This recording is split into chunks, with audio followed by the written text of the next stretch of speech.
के मेरे सहयोगी डॉक्टर महेश शर्मा जी, कर्नल राज्यवर्धन सिंह राठौर जी,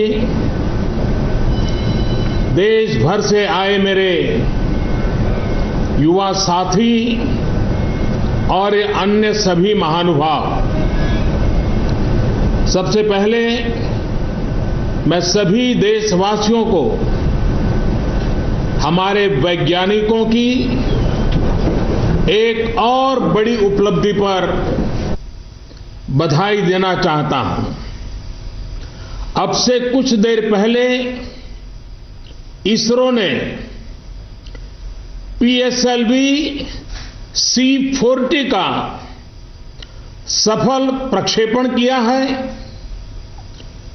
पीएसएलवी से कार्टोसैट 2 सीरीज की सैटेलाइट समेत कुल 31 सैटेलाइटों को अंतरिक्ष में प्रस्थापित किया गया है। इनमें से 28 सैटेलाइट दूसरे देशों के हैं। आज इसरो ने एक और रिकॉर्ड बनाया है। आज इसरो ने सैटेलाइट प्रक्षेपण में सेंचुरी भी बनाई है।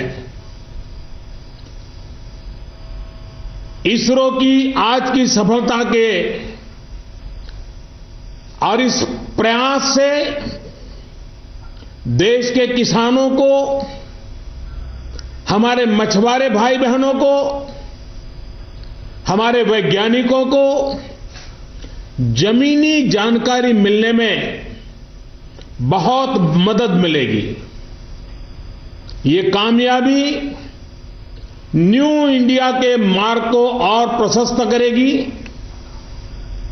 हमेशा देश का मान बढ़ाने वाले और देश की आर्थिक प्रगति में योगदान देने वाले इसरो के वैज्ञानिकों को मैं एक बार फिर मेरी तरफ से और 125 करोड़ देशवासियों की तरफ से बहुत बहुत शुभकामनाएं देता हूं।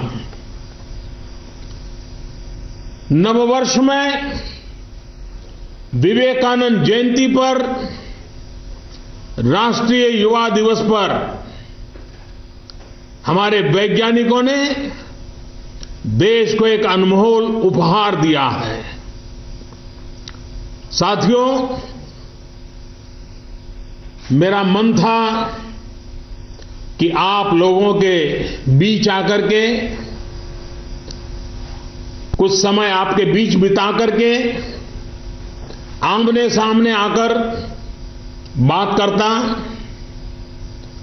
मेरे सामने जो मिनी भारत, मिनी इंडिया इस समय ग्रेटर नोएडा में जुटा हुआ है, एक भारत श्रेष्ठ भारत का दिव्य भव्य चित्र प्रस्तुत कर रहा है। रूबरू में आकर इस मिनी इंडिया के, इस ऊर्जावान इंडिया के मैं साक्षात दर्शन करता, लेकिन कुछ व्यस्तता थी, इसलिए आप लोगों से टेक्नोलॉजी के माध्यम से मैं जुड़ रहा हूं। मेरा प्रयास रहता है कि जब इस कार्यक्रम में मैं खुद ही नहीं पहुंच पाता तो वहां क्या क्या हुआ, क्या चर्चा हुई, क्या नतीजा निकला, इस बारे में सारी जानकारी प्राप्त करने का मैं हमेशा प्रयास करता हूं। आप लोग भी यहां जो चर्चा परिचर्चा करेंगे उसकी पूरी जानकारी लेने का मैं पूरा प्रयास करूंगा, मेरी कोशिश रहेगी। साथियों, आज से ही राष्ट्रीय युवा महोत्सव की भी शुरुआत हो रही है। मैं नेशनल यूथ अवार्ड पाने वाले छात्रों और संस्थाओं की प्रशंसा करता हूं, उन्हें बधाई देता हूं। मुझे बताया गया है कि अगले 4 दिनों में यहां बहुत से कार्यक्रम होंगे। नेशनल यूथ पार्लियामेंट का भी आयोजन किया जाएगा। मैंने इस बार मन की बात करते हुए भी देश के हर जिले में मॉक पार्लियामेंट के आयोजन का विचार रखा था। ये उसी विचार की एक कड़ी की तरह है। न्यू इंडिया के विषयों पर मंथन करने का, संकल्प लेने का ये बेहतरीन अवसर है। ये 22वां महोत्सव है और मैं चाहूंगा कि जब आप लोग चर्चा करें तो इस बारे में भी मंथन हो कि जब 25वां युवा महोत्सव मनाया जाएगा तो उसका स्वरूप क्या होगा, क्या संकल्प होंगे। 25वां महोत्सव मनाते वहां इस 3 साल में हम क्या रोड मैप बना करके कहां से निकलेंगे, कहां चलेंगे, कहां पहुंचेंगे। इसी तरह जब देश 2022 में स्वतंत्रता के 75 वर्ष का पर्व मनाएगा, उस वर्ष युवा महोत्सव किस रूप में मनाया जाएगा, इस बारे में भी अभी से एक सुदीर्घ योजना की चर्चा आप लोगों ने अवश्य करनी चाहिए। मुझे उम्मीद है कि इन 4 दिनों में आप वो अनुभव लेकर यहां से जाएंगे जो जीवन पर्यंत आपको दिशा दिखाएंगे, आपका मार्गदर्शन करेंगे।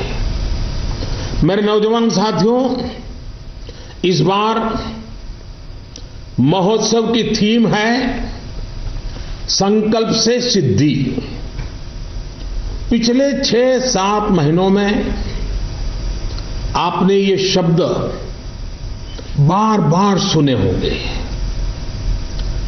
संकल्प से सिद्धि आखिर है क्या? कहीं किसी को ऐसा तो नहीं लग रहा कि ये कोई मोबाइल की ऐप का नाम है, तो डाउनलोड कर लिया, इंस्टॉल कर लिया तो बस चल पड़ा।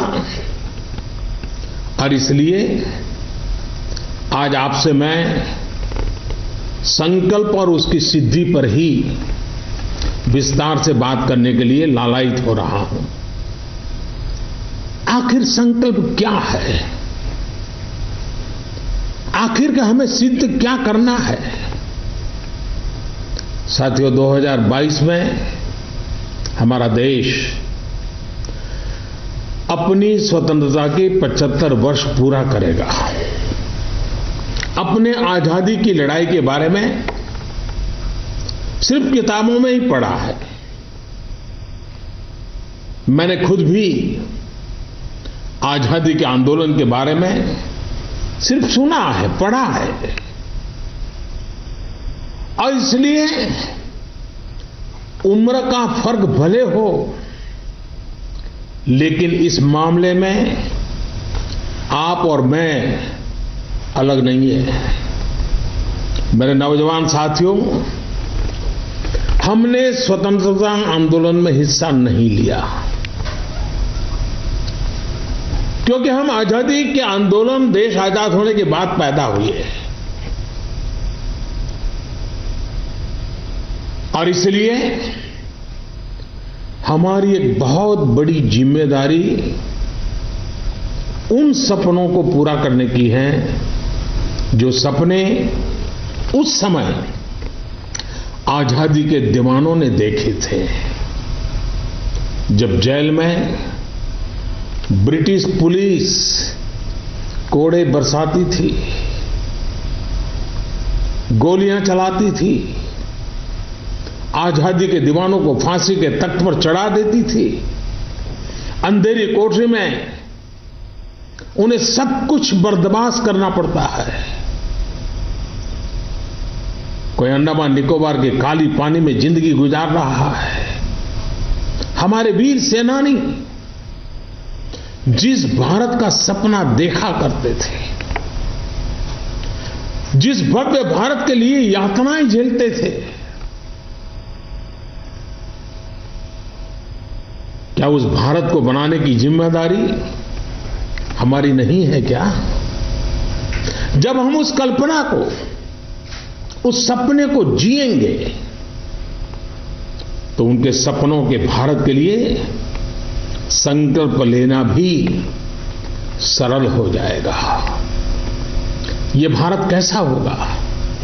न्यू इंडिया कैसा होगा? आज जब आप दिन भर के कार्यक्रमों के बाद रात को अपने कमरे में जाएं, सोने के लिए जाएं, कुछ पल जरूर सोचिएगा कि आपके आसपास ऐसा क्या हो रहा है जिसे आप बदलना चाहते हैं। ऐसी कौन सी व्यवस्था है जिसके बारे में आप हमेशा सोचते हैं और आपको लगता है कि ये ठीक नहीं है, ऐसा नहीं होना चाहिए, कुछ बदलना चाहिए। जब आप ट्रेन से यहां आ रहे होंगे, स्कूल में, कॉलेज में, घर में, मोहल्ले में, जब भी आपने सोचा हो कि ये ठीक नहीं है, ये तो बदला जाना चाहिए, और आप पर हर कोई होगा जिसके बारे मन में जो है उसमें बदलाव की इच्छा ना हो, अपेक्षा ना हो। एक बार ये जो चीजें आकर के चली जाती है, विचार आता है, कुछ देखते हो, मन में पीड़ा होती है, गुस्सा आता है, जो कुछ भी होता है, एक बार उसको जरा रिविजिट कीजिए। आज फिर से सोचिएगा। आज 12 जनवरी स्वामी विवेकानंद की जन्म जयंती को ही उन्हीं बातों को एक बार सोचेंगे, स्वामी विवेकानंद का स्मरण करेंगे, आजादी के दीवानों की याद करेंगे, महात्मा गांधी, सरदार पटेल जैसे महापुरुषों का स्मरण करेंगे, तो मैं विश्वास से कहता हूं जो चीजें आपने अनुभव की है, जिन बातों से आपको पीड़ा हुई है, जिसको बदलने के लिए आपके मन के अंदर एक विचार पैदा हुआ है, मैं विश्वास से कहता हूं अगर आज की रात आप उसके साथ जुड़ जाओगे तो वो ही ललक आज संकल्प बन जाएगी, और आपका संकल्प ही, और मैं मानता हूं कि संकल्प कोई गाजे बाजे के लिए नहीं होता, किसी को बताने के लिए नहीं होता, होल्ला मचाने के लिए नहीं होता है, बल्कि ये संकल्प आपके खुद के लिए होगा। जब कल सुबह आप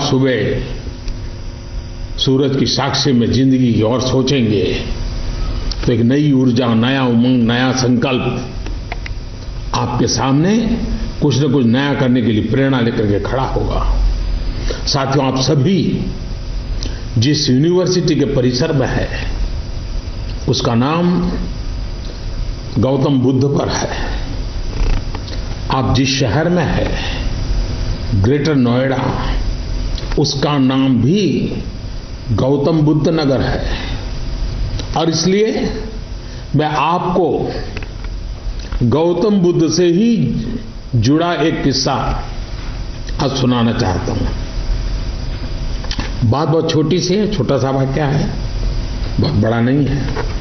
एक बार भगवान बुद्ध से उनके एक शिष्य ने उनसे पूछा, क्या आपसे शिक्षा लेने वाले हर शिष्य को निर्वाण मिल जाएगा क्या?